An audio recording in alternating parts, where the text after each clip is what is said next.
여러분 안녕하세요. ဒီနေ့မှာတော့ကိုရီးယားစာရဲ့အသက်တန်အကြောင်းကိုလေ့လာသွားမှာဖြစ်ပါတယ်။အသက်တန်တွေကဘာတွေလဲလို့မေးရင်ပြီးအားလုံးကိုအသက်အနေနဲ့အသုံးပြုနိုင်ပါတယ်။ဒီနေ့မှာတော့အခြေခံပြီး14လုံးကိုပဲအသက်အနေနဲ့အသုံးပြုတဲ့ပုံကိုသင်ပေးသွားမှာဖြစ်ပါတယ်။ဆရာရဲ့ဘယ်ဖက် line ဝယ်ကြည့်မယ်ဆိုရင်ဒါအသက်အုပ်စုလေးတွေပေါ့နော်။ပထမဆုံးဂတ်သက်အုပ်စုမှာဂနဲ့ခပါတယ်။ပြီးနတ်သက်အုပ်စုပြီးရင်ဓာတ်အုပ်စုမှာကျတော့ဒါစာဂျာချာထာဟာဆိုပြီးတော့6လုံးပါတယ်ပြီးလတ်ပြီးမတ်ပြီးဘတ်အုပ်စုမှာတော့ဘာရေဖရေပါမယ်ပြီးနောက်ဆုံးငတ်အုပ်စုငတ်အလုံးလေးပဲပေါ့နော်စုပေါင်း9အုပ်စုရှိပါတယ်အတက်ကဘယ်ဟာလဲဆိုတော့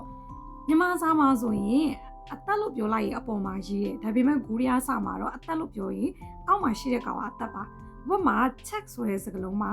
ခြားသည်ပြီဖြစ်တဲ့ A သည်သရဖြစ်တဲ့အောက်ကခသည်အသက်ဖြစ်ပါတယ်ကဲပထမဆုံးဂတ်တအုပ်စုကြည့်အောင်နော်ဂတ်တအုပ်စုမှာခပါမယ်ခပါမယ်ပထမဆုံးစကားလုံးဒီ check ခြား A ဂတ်တ check အရှိမပြောခဲ့တယ်လို့ပဲခြားသည်ပြီဖြစ်တဲ့ A သည်သရဖြစ်တဲ့ခသည်အသက်ဖြစ်တယ်ပေါ့နော်ပြန်ပြောမယ်ခြား A ဆိုရင်ချေခြား A ဂတ်တဆိုတော့ check ဆိုတဲ့အတန်ထွက်တာပေါ့နော် check ကဲနောက်တစ်လုံးချီရက်ခြား E ချီအာယာဂတ်တရက်ချီရက်ခြား E ချီအာယာစီယာအာယာဂတ်တဆိုရက်ဆိုတဲ့အတန်ထွက်တဲ့ချီရက်ဒီတွားတိုင်းစီပေါ့နော်ကဲနောက်တစ်ခုထေကုကီtham ete ga gata gu ga igi tegukki နိုင်ငံတော်အလံပေါ့ကိုရီးယားတွေရဲ့အလံပေါ့ပြောချင်တာပေါ့ကိုရီးယားတွေရဲ့နိုင်ငံတော်အလံပြန်ပြောမယ် tham ete ga gata gu ga igi tegukki ကိုရီးယားတွေရဲ့နိုင်ငံတော်အလံကိုပြောတာပါကဲနောက်တစ်ခုဘာဦးဘူးကအော်ခတ်တက်နော်ခတ်တနေကြီးရဲ့အတန်တော့ကအတန်မထွက်မယ်ဘူးအော့အဲ့လိုခတ်တမထွက်ပါဘူးဒီခလည်းပဲကအတန်ကအုပ်စုချင်းမှာပါတယ်ပေါ့နော်ကအတန်မထွက်တဲ့ဘူးအော့ဘာဦးဘူးကအော်ခတ်တက်ဆိုပေမဲ့ကအတန်မထွက်တဲ့အော့ဘူးအော့မီးဖို့ကြောင်ပြောတာပါကဲနောက်တစ်ခုချီအောင်နတ်တက်ပေါ့နော်နတ်တက်ရောရှင်နဲ့နတ်တစ်လုံးမရှိတယ်ကဲသူ့ရဲ့ဥပမာကြည့်မယ်ဆိုရင်စုကောင်းဆောက်ဦးစုကအောစုကောကအောနတ်တစုကောစုကောတီထာဝရဘာနော်ညီမလိုပြောရတော့မျက်နှာတော့ပေါ်ပါစုကောပြန်ပြောမယ်ဆောက်ဦးစုကအောနတ်တကောစုကောကဲနောက်တစ်လုံးနွန်းနာဦးစုနူမလားနာဦးနတ်တဆိုတော့နွန်းဒီမျက်လုံးပြောတာပါနောက်တစ်ခုဘာပြောလို့ရတယ်လဲဆို snow ဆိုရင်နင်းလို့လည်းအဓိပ္ပာယ်ရတယ်မျက်လုံးလို့လည်းအဓိပ္ပာယ်ရတယ်နင်းလို့လည်းအဓိပ္ပာယ်ရတယ်ပေါ့နော်နာဦးနူဒါနာဦးနတ်တဆိုတော့နာဦးနတ်တနွန်းဆိုတဲ့အတန်ထွက်သွားတယ်ပေါ့နော်နွန်းမျက်လုံးလို့လည်းအဓိပ္ပာယ်ရတယ်နင်းလို့လည်းအဓိပ္ပာယ်ရတယ်ကဲနောက်တစ်ခုဂျာဂျုံကိုဂျာအာဂျာအောနတ်တဂျွန်ကအောကိုဂျာဂျုံကိုဒီစက်ဘင်းပေါ့နော်ဂျာအာဂျာအောနတ်တဂျွန်ကအောကိုဂျာဂျုံကိုစက်ဘင်းကိုပြောတာပါကဲနောက်တစ်ခုလက်ဆောက်အိုနတ်တဆွန်ဆောက်အိုဆိုဆောက်အိုနတ်တဆိုတော့ဆွန်လက်ဆောက်အိုနတ်တဆွန်လက်ပဲဖြစ်ပါတယ်တောက်စုတစ်ခုကတော့ဒီဒါအုပ်စုပေါ့နော်ဒါအုပ်စုမှာတတ်တလုံးတည်းပဲမဟုတ်ပဲねဒါစာကြချထာဟာဆိုပြီးတော့စုပေါင်း6လုံးပါတယ်သူကဒါအုပ်စုထဲမှာအကုန်ပါတယ်ပေါ့နော်ဒီချနဲ့ရေးအသက်ဒီချနဲ့ရေးတာပဲဖြစ်စားနဲ့ရေးတာပဲဖြစ်ထားနဲ့ရေးတာပဲဖြစ်ဟာနဲ့ရေးတာပဲဖြစ်အားလုံးဒီဒါအတမထွက်ရတယ်ဥပမာကြည့်မယ်ဆိုစုကာရဆောက်ဦးဒါတစုကာအာကာရာအာကတရာစုကာရဒီဇွန်ကဲနောက်တစ်ခုဂျော့ကာရဒီတူပေါ့နော်ဂျာအောစာတဂျော့ကာအာကာရာအာကတရာဂျော့ကာရဒီတူဒီ team အောက်မှာစားနေရအသက်ကိုစားနေရရဲဆိုပြီးမေအတန်ဒီဓာတ်အတန်မထွက်ပါရဲ့ဓာတ်အုပ်စုအတန်ပေါ့နော်အဲ့တော့စကားတကာထဲမှာပဲရှိသေးတယ်ပေါ့နော်စုကာရရဲ့အသက်ကိုဓာတ်နဲ့ရေးပြီးရောတဲ့ဂျော့ကာရရဲ့အသက်ကိုဘာလို့စားနေရရလဲတဲ့ဤပြောင်ဟုံးဆိုတဲ့ကိုရီးယားနာမည်ကြီးမင်းသားပေါ့နော်သူရိုက်ခဲ့တဲ့ BL ကားထဲမှာဒီအကြောင်းရပါတယ်ပေါ့နော်စဉ်းစားစရာပဲဘာကြောင့်လဲတော့မသိဘူးပေါ့နော်ဒါတော့ရှေးလူတွေကဒီလိုသင်ခဲ့တယ်ဒီလိုရေးခဲ့တာမလို့နောက်တာလေဒီလိုဆက်လိုက်ရေးတယ်ပေါ့နော်ဘာကြောင့်လဲတော့မသိဘူးအတန်တော့တူပဲဟုတ်ဒါပေမဲ့မှတ်ရမှာဒီစုကာရဇုံကိုပချင်းအတက်ကဓာတ်နဲ့ရေးပြီးတော့ဂျော့ကာရတူတော့ပချင်းစတ်တဲ့ရေးဆိုတော့မမိရမယ်ပေါ့နော်ဒီဂျော့ကာရပြင်စီမယ်ဂျာအောစတ်တဲ့ဂျော့ကာအာကာရာအာကာတာရာဂျော့ကာရ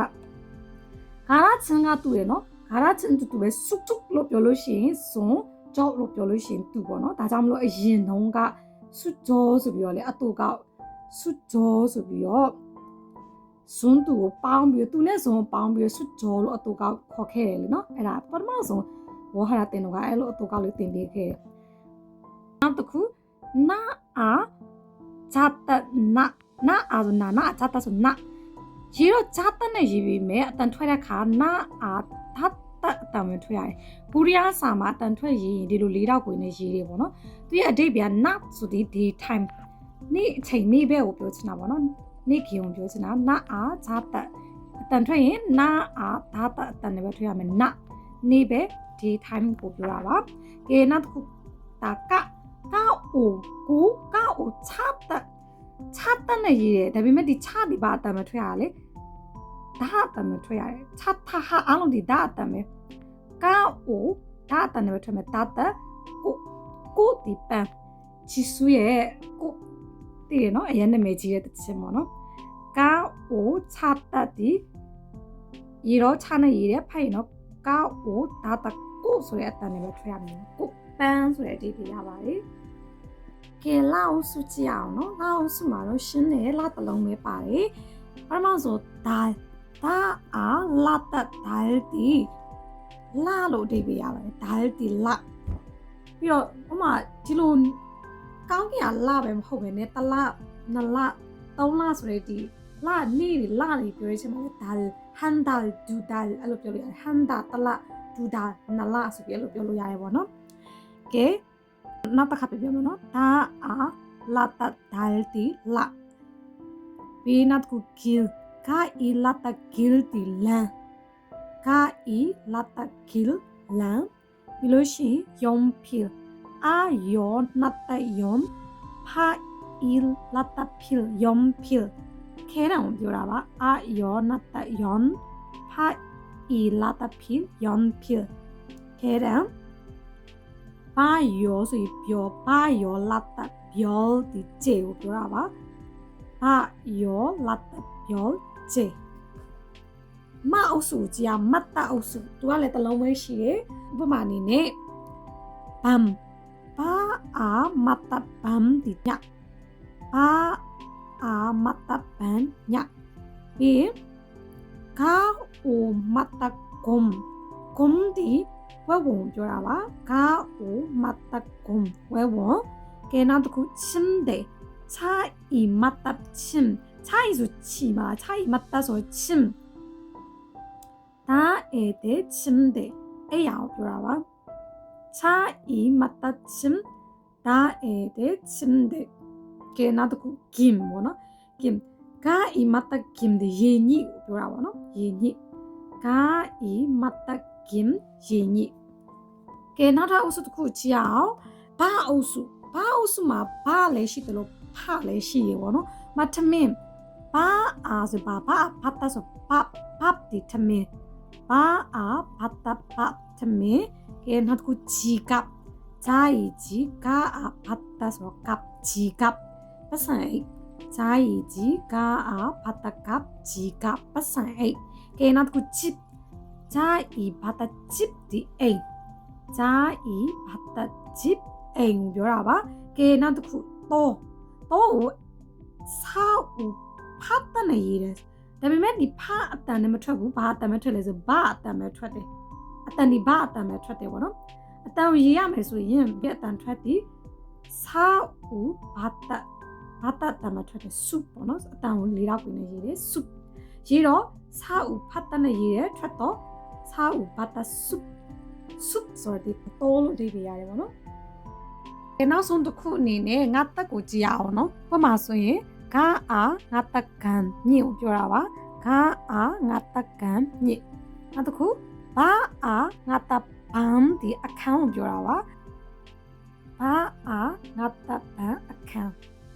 ဒီနေ့ကတော့ဒီလောက်ပါပဲကိုရီးယားစာနဲ့ပတ်သက်တဲ့ဗီဒီယိုလေးတွေကိုအမြင်မပြတ်တင်ဆက်ပေးသွားမှာဖြစ်လို့ channel လေးကို like and subscribe လုပ်ပါကြဖို့မမေ့နဲ့နော်